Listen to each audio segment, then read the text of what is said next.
It has been said and believed by many that art is the highest form of expression and appreciation is the highest skill a person can master. If we put the two together and define it accordingly, art appreciation is one of humans' ultimate feats. But did you know that art and art appreciation can also be used as an instrument to begin a movement and bring about change, not just in a person's life, but in society? Hello there, senior high school learners! I'm your art tita, Teacher Joanne. For this learning session, we will get to know the remarkable artists in the country in the field of literature and performing arts. Have fun in learning here in our lesson for contemporary Philippine arts from the regions.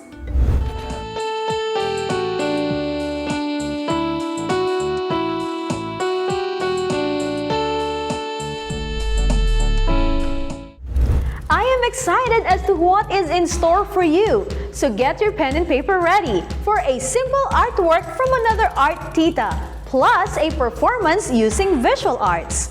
Open your mind for creative art expression. Are you ready? I do know you are. Let's first play our picture word game. Let's see how well do you know the national artists of the Philippines. I will flash a photo associated with the art that our national artist is known for and choose the national artist from the list. Picture word. Name the artist. Question 1 of 3. Who is the national artist recognized as the only man who could play music with a lift by the Guinness Book of World Records? Levi Silerio, Andrea Veneracion, Lucio San Pedro, Felipe Padilla de Leon.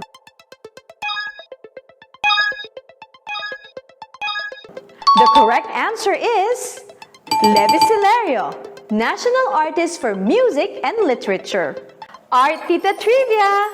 Aside from being the only lift player in the world, the late national artist Levi Silerio was able to compose more than 4,000 original Filipino music pieces in his lifetime, including your favorite Christmas songs like Ang Pasko Ay Sumapit, Pasko na Naman, and Misa de Gallo, the favorites of every Filipino caroler. He worked with fellow awardees of the Order of National Artists for Music, like Maestro Lucio San Pedro for the song Sa Ugoy ng Duyan, the timeless traditional classic Bahay Kubo of National Artist for Music Felipe de Leon was the inspiration for Levi Silerio in composing the music and lyrics of Leron Leron Sinta. Question 2 of 3. Who is the national artist for cinema who is known for his portrayal in Ang Panday? Hernani Cuenco, Fernando Po Jr., Ryan Cayabyab, Lino Broca.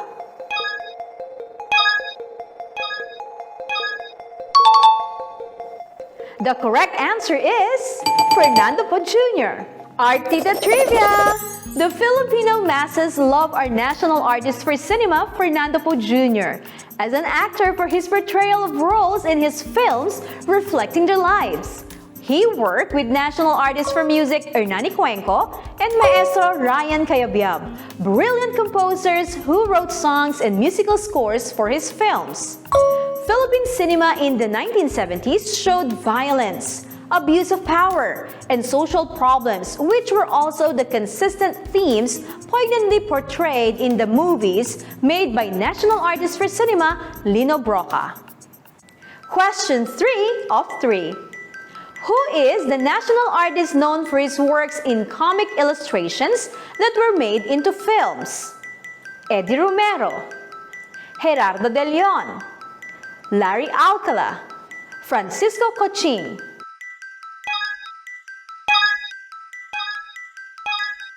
The correct answer is Francisco Coching. Art Tita Trivia! National Artist for Visual Arts Francisco Coching has been given the Dean of Filipino Illustrators as the influence of his work as a comics illustrator ushered in the golden age for comics in the 1950s. His creative imagination and the distinct style in the strokes of his drawings showed in his characters. He collaborated with national artists for cinema, Lamberto Avellana and Gerardo de Leon, in turning his comics novel on Lapu-Lapu and Pedro Penduko into films. National artist for visual arts Larry Alcala became well known for Slice of Life. His editorial cartoon series is his most popular work. Were you able to analyze how the pictures represent the creative minds of the geniuses who work together? That is collaboration. Most artists work together to integrate a new art form as a common practice to share meaningful experiences. Lahat ng utos ko sinusunod, buong puso ako. Si Manang ako. Ako. Si Manang ako.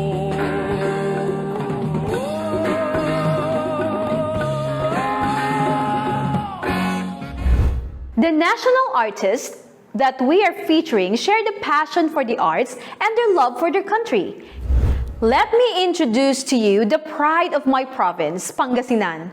In Rosales lives 95-year-old national artist for literature, Francisco Sionil Jose.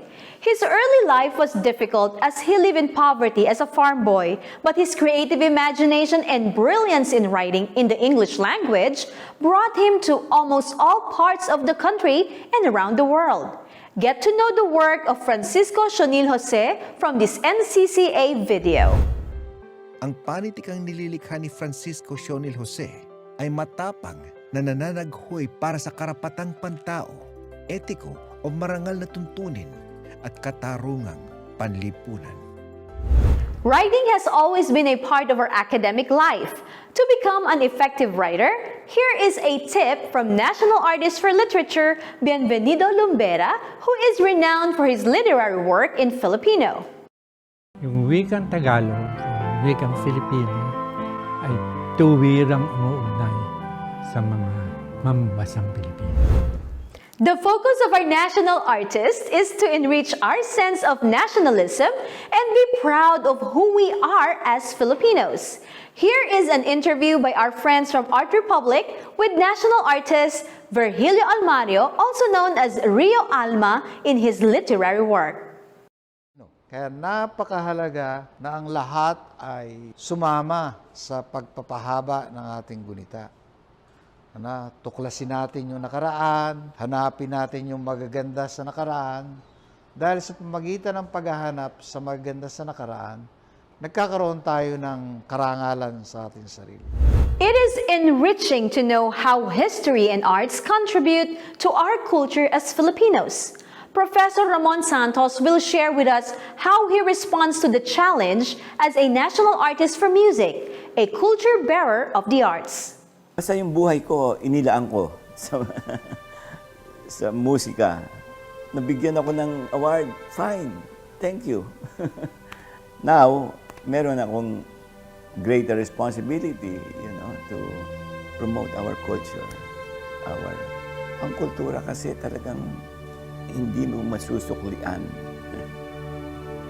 ng kahit anong salapi. Yung kultura kailangan pagyamanin sapagkat yan lang ang natitirang kakanyahan sa atin. I have discovered the love for doing short films and incorporating broadcast skills from the lessons I have learned from national artist for film and broadcasting, Eric Digia, more popularly known as Kidlat Tahimik. I'm also the main actor, so I play Kidlat Tahimik in that film. So habang nakikita ko sarili ko doon sa maliit na screen, pabalik-balik, fast forward, fast backward, lahat, it became me. Ever since that time, I've tried to be Kidlat Tahimik. Learning is fun when we learn from a great artist. With the experience I have had with Kidlat Tahimik, I will be able to transfer the knowledge to my learners as it inspires me to create short films and write scripts for broadcast, film, and theater. Hello, Artita Joanne, and hello, learners. Well, I am inspired by the great work of national artist for theater Amelia La Peña Bonifacio. And I'm here with my friend Jardo. Hello, learners! Hello, our Tita Joanne! I learned that you are discussing renowned artists in the field of literature and performing arts. Today, I'd like to share my love for another type of art that is somehow connected to both, that of making cutouts for shadow puppetry. So here we are with our art materials. We will show everyone how to make puppets for a shadow play. When we are done making our puppet, some of our friends will perform the script that our Tita Joanne has written. Are you ready? Let's start!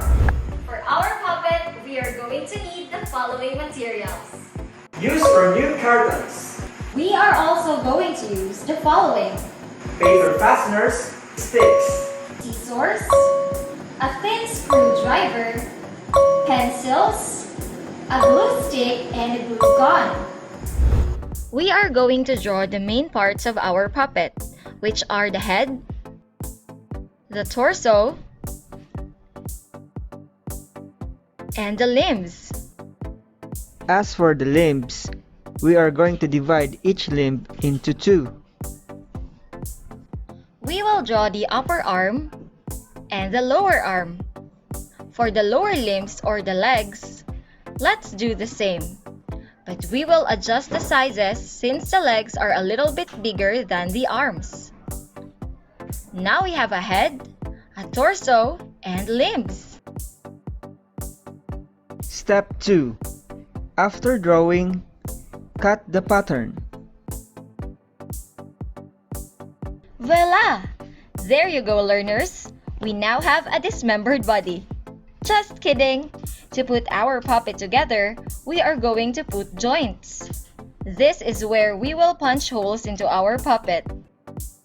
Remember, be careful! Now that there are holes, you can now insert the paper fasteners, like this.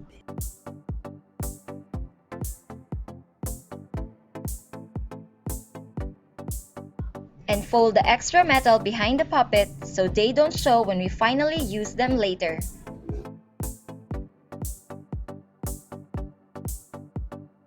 Don't worry if your puppet looks imperfect. The beauty in shadow puppetry is that it doesn't have to be perfect, just like in the real world.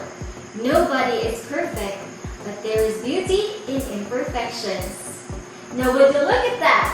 Isn't that amazing? We now have our puppet made of simple materials. To make it move, let's attach some sticks.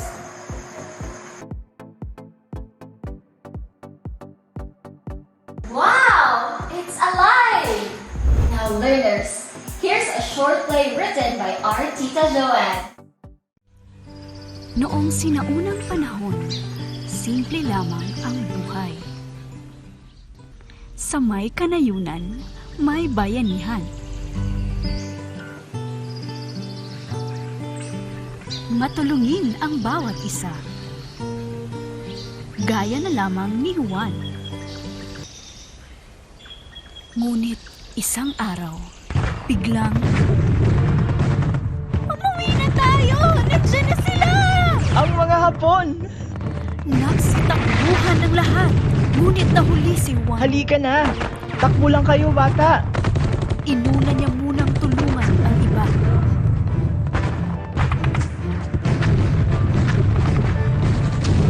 Balang araw, magiging sundalo ako. In charge ka, Sargento Juan de la Cruz Jr. Sir, yes sir! Ah! Nauna ka na!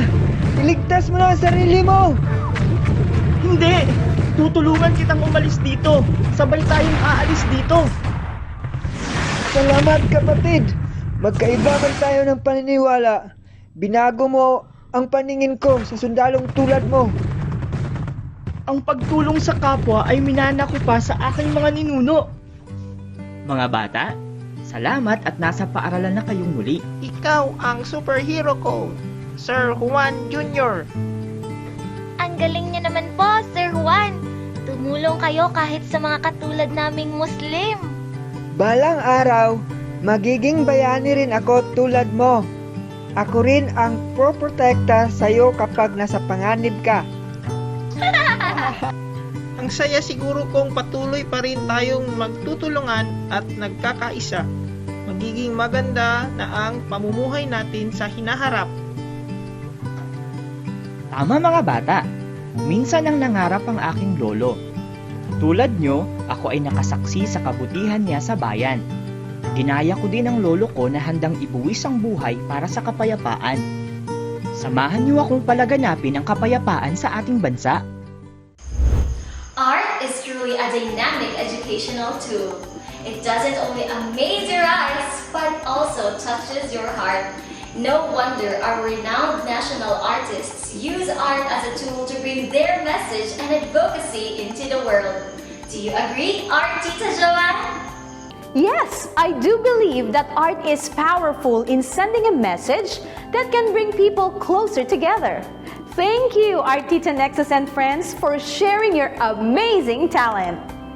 I hope you enjoyed our lesson for today as much as we did. Our national artists dedicated their lives to learning how to improve their art. Keep on doing the same too. Until next time, I'm your art tita, Teacher Joanne. Be inspired and keep the passion for the arts alive. Bye and God bless.